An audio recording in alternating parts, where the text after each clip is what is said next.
Trump recently announced that the US is going to be offer people who are willing to pay $5 million a gold card, which allows them to permanently live in the US and be on a pathway to citizenship. He was very vague about what this would actually mean. He mentioned that it'll be a replacement to the EB-5 investment-based green card program, but the actual logistics are all up in the air. Let's take a few seconds right now to watch President Trump introducing this gold visa program.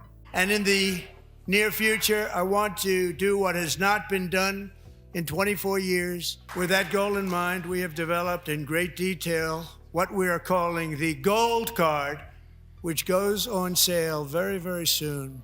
For $5 million, we will allow the most successful job-creating people from all over the world to buy a path to U.S. citizenship. It's like the green card, but better and more sophisticated.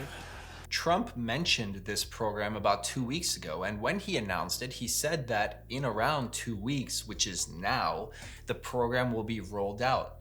But I don't actually think it's going to get rolled out because the EB-5 program is a pathway to permanent residence that was created by Congress, by actual law. The president cannot unilaterally, through executive action, create a new pathway to permanent residence. Some people who are watching this might say, but hey, Obama did that. He created something like DACA. But that's actually not true. DACA is not a way to become a permanent resident. It's actually not real immigration status at all. What it is a way for the president to deprioritize people who entered the US as children and give them employment authorization. So the Immigration and Nationality Act allows the president, through the attorney general, to determine who the priorities are from deportation. And through DACA, Obama was able to say children who were brought here through no fault of their own and have no criminal history and have completed their education, completed their high school, or served in the military shouldn't be deported from the US. So he was allowed to deprioritize them. And DACA also allowed the president to say, these kids will also get employment authorization because the Immigration and Nationality Act says that the Attorney General determines who gets employment authorization, and the Attorney General pretty much just does what the president wants. It's pretty clear that the president cannot just create a program where people can become permanent residents by paying $5 million. Now, do I think this is actually a good program?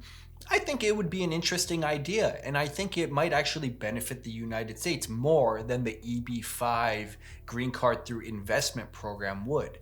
That EB-5 program, basically, to overly simplify it, said if you invest at least $1 million in the US by creating some sort of company here or relocating your company to the US, and you create some US jobs, that'll put you on a pathway to permanent residence, which is a green card. What Trump is saying through the gold card is, we think that the EB-5 program wasn't a great deal for the United States. Instead of investing $1 million, why don't you just straight up give us $5 million? And instead of doing this whole dance back and forth where you need to prove you created a certain number of jobs, just pay us $5 million and we will just give you a green card. But if you are a foreign national with $5 million and you're evaluating where in the world you would like to live, is this actually a good idea when you compare it to what else is out there? One of the most frequent comments I've been seeing in all the videos where Trump talks about his gold card are people saying things like, why would anyone with $5 million want to move to the United States? Or, just give me $5 million.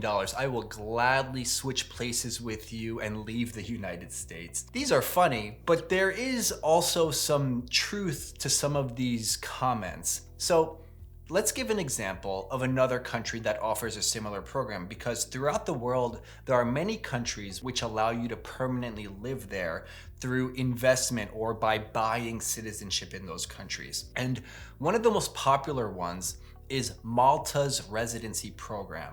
So Malta allows you to get full EU citizenship by investing or donating basically just $1 million versus the United States is $5 million.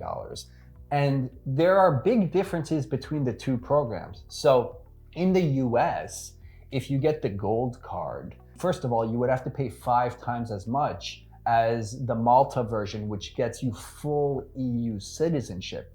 What that means is you can live anywhere in the entire European Union. You can move around to different countries and live there in any way that you want. And more importantly, for the Malta version of this gold visa, you only have to live there for up to 2 weeks in a year. And after just 18 months, you can become a full EU citizen. By comparison, the US's version of this, as proposed by Trump, costs 5 times as much. And you need to spend the majority of your time in the United States, not departing the US for more than 6 months continuously. And if you want to become a citizen, that's going to take 5 years of permanently residing in the US. So you can't just come to the US for a couple weeks at a time. You would need to spend the majority of your time in the US. In fact, more than 51% of your time in the US will be required if you want to eventually become a US citizen. What happens if you want to leave the US for a year? Well, you'll abandon your permanent residence and you'll no longer be on a pathway to citizenship. In fact, if you leave the US for just 6 months, you'll probably interrupt your pathway to citizenship and have to restart the timeline for citizenship. So in one version, it takes $5 million. You actually have to permanently live in the US during the time, and it takes 5 years to become a US citizen. Whereas in the other option, you only have to pay $1 million. You only need to spend 2 weeks a year in Malta or the EU, and in 18 months, you'll be a full EU citizenship. If you don't care where you live and both options are equal, I would probably select the EU version. Now, I'm not saying the US doesn't have other reasons to move here, but I'm just saying from a purely nomad capitalist perspective, the EU version seems like a better deal. So, as we all know by now, Trump likes to say a lot of things. Many of the things aren't actual based in reality. But one of the things he actually says about this program is that he thinks it'll bring millions of people to the United States. And, hopefully it's not just millions of Russian oligarchs who can easily throw $5 million towards the US for a safe haven where they could reside. The question becomes, will millions of people actually want to come to the US with this program? I doubt it. But let's look at some actual numbers. So last year, in 2024, the EB-5 program, which is the closest proxy to this, and by proxy I mean, you have a lot of money, you want to find a way to use your money to become a permanent resident of the US, you're going to use the EB-5 program. And if this program comes out, the gold visa, you're going to use this program. For the EB-5 program, we only had 8,000 applicants in 2024. So I don't think there is that much demand. And if you look at the other gold visa programs around the world, there are only a couple thousand applicants each year. So very unlikely that millions of people are going to come here, especially when you compare it to other options such as the Malta citizenship by investment program. Alright guys, so that brings us to the end of today's video. If you're interested in learning more about immigration changes under the Trump administration, or family-based immigration, or naturalization, be sure to subscribe. I put out several videos on these topics each week, and I'll see you guys next week for another video.